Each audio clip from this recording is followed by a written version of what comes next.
ہے کہ عورت کا مقام خدا نے کیا بنایا ہوا ہے۔ تو جب یہ دونوں ایک دوسرے کے مقام کو سمجھ کر مکان میں رہیں گے تو جہان میں بھی خوش رہیں گے اور آخرت میں بھی خدا انہیں اجر عطا فرمائے۔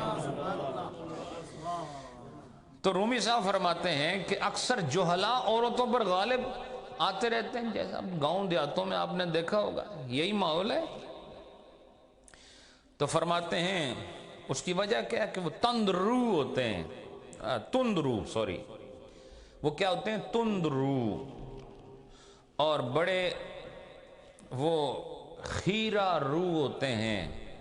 ان کے مزاج میں اکھڑ پن ہوتا ہے، ان کے مزاج میں درستی ہوتی ہے۔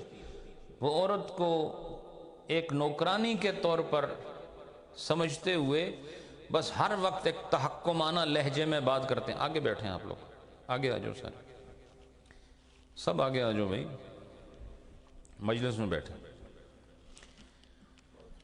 پڑھیے درود شریف۔ اللہم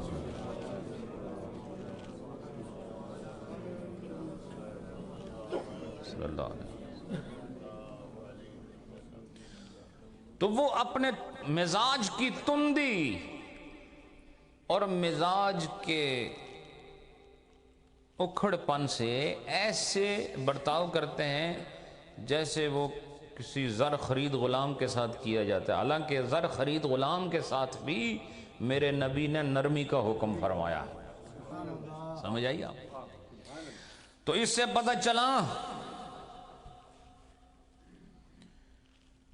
پتہ چلا کہ رومی صاحب کی زبان میں جو عورتوں پر ہاتھ اٹھاتے ہیں، انہیں گالیاں دیتے ہیں، انہیں بالوں سے پکڑ کے کھینچتے ہیں اور اپنا سارا غصہ اپنی مردانگی عورتوں پر ظاہر کرتے ہیں، رومی صاحب اس کو جاہل فرماتے ہیں۔ وہ جاہل ہے، اور میں آپ کو بتاتا ہوں کائنات میں اسلام سے زیادہ کسی نے عورت کو وہ حقوق نہیں دیے جو میرے نبی کے ذریعے سے اللہ نے عورت کو عطا فرمائے۔ اس لیے مرد کا مقابلہ اگر وہ مرد ہے اور مرد کا بچہ ہے تو کسی مرد سے کرے۔ عورت پر اپنی قوت آزمائی کرنے والا بزدل، نکما اور میری نظر میں بے غیرت و بے حیا ہوتا ہے، جو اپنے مردانگی کا اظہار عورت پر کرتا ہے، صنف نازک پر کرتا ہے، ایک کمزور مخلوق پر کرتا ہے۔ بھلا جس کو اللہ نے سکون کے لیے پیدا کیا اسی پر ضرب کاری کرنا یہ عاقلوں کا کام نہیں، یہ بد نسلوں اور جاہلوں کا کام ہے۔ سمجھ آئیے آپ کو؟ اور آگے آپ پڑھیں گے رومی صاحب اسے کیا کہتے ہیں۔ وہ فرماتے ہیں، وہ آگے آئے گا انشاءاللہ، آپ سماعت کر لیں گے۔ تو رومی صاحب فرماتے ہیں باز برزن جاہلاں غالب شوند، زاں کے ایشاں تند و بس خیرہ روند، کہ اس کے مقابلے میں وہ لوگ جو جاہل ہیں وہ عورت پر غالب، ہمیشہ جب دیکھو گے عورت کو دبایا ہوا ہوگا، جب دیکھو گے عورت پر زور زبردستی کر رہے ہوں گے، جب دیکھو گے گالم گلوچ کر رہے ہوں گے، جب دیکھو گے تشدد کر رہے ہوں گے، جب دیکھو گے وہ شان تحکمانہ سے پیش آ رہے ہوں گے۔ اور فرماتے ہیں وہ ہمیشہ ان کے ساتھ جب چلتے ہیں تو بڑے اکھڑے مزاج کے ساتھ، تند روی کے ساتھ چلتے ہیں، ہمیشہ برے جذبے کے ساتھ، غصے کے ساتھ اور بڑے خشم آلود طبیعت کے ساتھ ان کے ساتھ برتاؤ کرتے ہیں۔ اور یہ کس کا کام ہے؟ جاہلوں کا کام ہے۔ کس کا کام ہے بھائی بولو؟ جاہلوں کا کام۔ باز برزن جاہلاں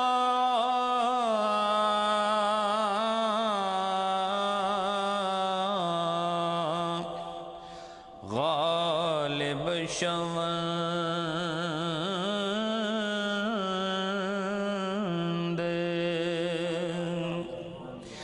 باز برزن جاہلاں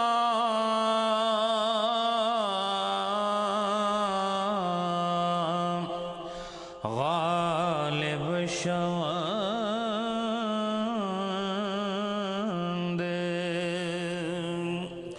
زاں کے ایشاں تندو بس خیرہ روند.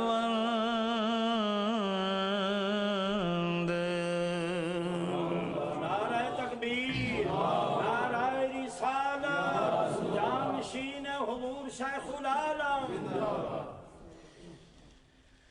حضرات، یہ صبر کس کے لیے ہے؟ صرف عورتوں واسطے ہے؟ بولتے نہیں آپ. اللہ نے فرمایا ہے ان اللہ مع الصابرین. اللہ کس کے ساتھ ہے؟ صبر والوں کے ساتھ ہے. اللہ صبر والوں کے ساتھ ہے. تو کیا یہ صبر صرف عورتوں کے لیے ہے کہ وہی ہر وقت برداشت کریں؟ آگے آ جاؤ، آگے آ جاؤ. صبر کس کے لیے ہے بولو بھائی؟ صابرین جمع مذکر کا ہے، لیکن طبعاً عورتیں اس کے اندر شامل ہو جاتی ہیں. حکماً عورتیں اس کے اندر شامل ہو جاتی ہیں. جیسے اللہ نے فرمایا اقیم الصلاۃ. اقیم الصلاۃ کا مطلب ہے سارے مرد نمازاں پڑھو. تو عورتیں یہ نہیں کہہ سکتی ہیں مذکر کا صیغہ ہے تو ہم فارغ ہیں اس میں. تو اس کا مطلب یہ ہے کہ جب مردوں کا ذکر آ جائے تو عورتیں اس کے اندر حکماً داخل ہوتی ہیں. تو فرمائیے صبر صرف عورتوں کے لیے ہے؟ تو کس مصیبت کا نام ہے؟ یہ صبر تیرے لیے نہیں ہے کہ اگر تجھے تھوڑا سا عورت کوئی غلط بات کہہ دے تو فوراً آگ بگولا ہو جاتا ہے. تو اگر تو بھی تھوڑا صبر کر لے تو صابرین کی صف میں شامل ہو جائے. تو چاہتا ہے کہ بغیر صبر کے بس تو مرد ہے، بس یہی کافی ہے تیرے لیے. تو یہ مردانگی نہیں ہوتی، بلکہ مصیبت پر، مشکل پر صبر کرنا، چاہے وہ گھر سے ہو، چاہے کاروبار سے ہو، چاہے مسجد سے ہو، چاہے خانقاہ سے ہو، چاہے پیر سے ہو، چاہے مرید سے ہو، اس پر ضبط کر لینا صبر ہوتا ہے. اور جو صبر کر لیتا ہے خدا نے اعلان کیا میں صبر والوں کے ساتھ ہوتا ہوں. تو آپ بھی صبر کرو نا. ضروری عورت نہیں صبر کرنا ہر ویلے. تسی کس بیماری دی دعا ہو، آپ نے صبر نہیں کرنا؟ آپ نے بھی صبر کرنا ہے. تو ضروری نہیں کہ ہر وقت جو ہے وہ عورت نے صبر کرنا ہے. کبھی کبھی اگر عورت چونکہ وہ بھی بشر ہے، اس سے بھی خطا ہو سکتی ہے، تو تھوڑا تم بھی صبر کر لو. سمجھے کہ نہیں؟ پھر اگر وہ کوئی معتبر عورت ہوئی تو وہ سمجھ جائے گی کہ میرے خاوند کو اللہ پاک نے صبر کا تحفہ عطا فرمایا ہے، وہ تمہاری قدر زیادہ کرے گی. اس کے بعد فرماتے ہیں کہ یہ وجہ کیا ہے کہ یہ جو ہر وقت عورتوں پر حکمرانی کرنا، انہیں زود کوب کرنا، ان پر ہاتھ اٹھانا،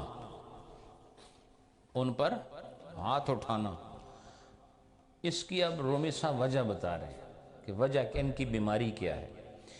تو رومی صاحب رحمۃ اللہ علیہ ان کی بیماری فرماتے ہیں، کہتے ہیں کہ وجہ یہ ہے کہ ان کے اندر لطافت نہیں ہوتی. ان لوگوں کے اندر لطافت نہیں ہوتی. ان لوگوں کے اندر دل کا پگھلنا ایک بڑی شان ہوتی ہے، وہ شان نہیں ہوتی دل کا پگھلنا. یاد رکھو سختی دل کو اللہ نے بہت سختی کے ساتھ ذکر فرمایا پہلے سپارے میں، ہے کہ نہیں آپ صاحب؟ کس طرح وہ آیت؟ ثم قست قلوبکم، پھر تمہارے دل سخت ہو گئے. اور وہ کیسے ہوئے؟ کل حجارہ، پتھروں کے ساتھ تشبیہ، او اشد قسوتاً، اس سے بھی زیادہ تمہارے دل پتھر سے بھی زیادہ سخت ہو گئے. تو فرمایا کہ ثم قست قلوبکم، پھر تمہارے دل سخت ہو گئے. تو دلوں کی سختی جو ہے وہ یاد رکھو یہ بالکل ناپسندیدہ ہے. تو سختی کا یہ قساوت قلبی ہے. کیا ہے بولو؟ اور قساوت کے مقابلے میں رقت آتی ہے. کیا آتی ہے بولو؟ ہاں، دل سخت ہو تو اس کو قساوت قلب کہا جاتا ہے، اور دل نرم ہو تو اس کو رقت قلب کہا جاتا ہے۔ تو دل سخت ہو یہ بری بات نہیں ہے، یہ بھی یاد رکھو۔ ایسے موقع آتے ہیں کہ دل کو سخت کرنا پڑتا ہے، اور پھر ایسا موقع آتا ہے کہ دل کو موم کرنا پڑتا ہے۔ اس کا پتہ چلا دل دو حالتوں سے اگر مزین ہے تو سمجھو تمہارا دل ہر مرض سے پاک ہے۔ وہ کیا؟ اس کے اندر سختی بھی ہے، اس کے اندر نرمی بھی ہے۔ اگر بالکل نرمی ہے تو بھی گئے، اور بالکل سختی ہے تو بھی گئے۔ اور فرمایا خیر الامور اوسطها، جس کا تقاضا یہ ہے دل کے اندر نرمی کا ہونا بھی ضروری ہے، دل کے اندر سختی کا ہونا بھی ضروری ہے۔ جب شریعت سختی کا تقاضا کرے تو دل کو سخت کر لو، اور جب نرمی کا تقاضا کرے تو اسے نرم کر لو، تو پھر سمجھ لو تمہارا دل وہی ہے جسے اللہ دل کہتا۔ اور جس کے پاس ایسا دل ہو، رومی صاحب نے اسے صاحب دل فرمایا۔ ابھی میں نے آپ کو پیچھے شعر سنایا، صاحب دل۔ تو صاحب دل بنو، سمجھ آئی کہ نہیں؟ تو اب فرماتے ہیں کہ جس آدمی کے دل میں رقت نہ ہو، جس آدمی کے دل میں محبت نہ ہو، اور جس آدمی کے دل میں لطافت نہ ہو، تو پھر وہ دل، اس میں کیا پھر داخل ہوتا ہے؟ فرماتے ہیں اس پر پھر حیوانیت غالب آ جاتی ہے۔ آپ نے حیوان کو دیکھا ہے؟ حیوان اپنی طلب پورا کرتا ہے، اس کے بعد وہ لاتے مارے یا سینگ مارے اسے کوئی پرواہ نہیں، بولو نا، ایسا ہے کہ نہیں؟ حیوان کو یہ نہیں ہوتا کہ اگر میں اسے ٹکر ماروں گا اس کو ٹانگ ٹوٹ سکتی ہے، بولو۔ یہ آپ نے دیکھا ہوگا، یہ ایک کھیل بھی ہے، یہ پتہ نہیں اسپین میں ہے کہ کدھر ہے، وہ بیل کو چھوڑ دیتے ہیں جی، تو آگے جو ہمارے اس کو، یہ بھی ایک گیم ہے، یہ بھی ایک کھیل ہے، یہ بھی ایک ہابی ہے جی، کہ داندے نے آگے بیل مجھے مار کی عملی تفسیر ہے۔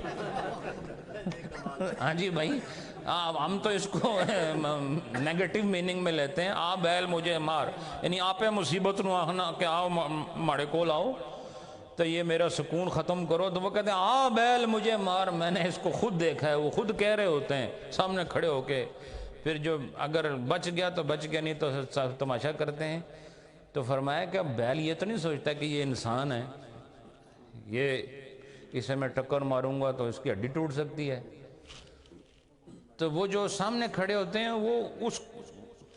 وہ بھی کوئی عجیب ہی مخلوق ہوتے ہیں، ان کو بھی پرواہ نہیں ہوتی کہ ہماری ہڈی ٹوٹ سکتی ہے جی، یا اگر میں اس سے آگے جاؤں بیل کی ہڈی ٹوٹ سکتی ہے،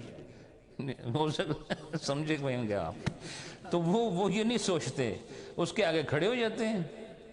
تو حضرات پتہ چلا کہ حیوان کی یہ صفت ہے کہ اس کے دل میں نرمی نہیں ہوتی، بس اس کا کام ٹکر مارنا ہے، چاہے کسی کا سر ٹوٹے، کسی کی ٹانگ ٹوٹے، کسی کا بازو ٹوٹے۔ تو رومی صاحب فرماتے ہیں وہ جو عورتوں پر ہر وقت ہاتھ اٹھا کے رکھتے ہیں اور غیظ و غضب کا وہ معاملہ کرتے ہیں، تو اس کی وجہ یہ ہے کہ ان کے دل سے رقت غائب، ودادت غائب، اور ان کے دل سے محبت غائب، ان کے دل سے رقت غائب، اور جس کے دل سے یہ چیزیں غائب ہوں وہ حیوان ہوتا ہے۔ کون ہوتا ہے بولو؟ وہ حیوان ہوتا ہے۔ اب آپ خود سوچو کہ تصوف میں انسان کون ہوتا ہے؟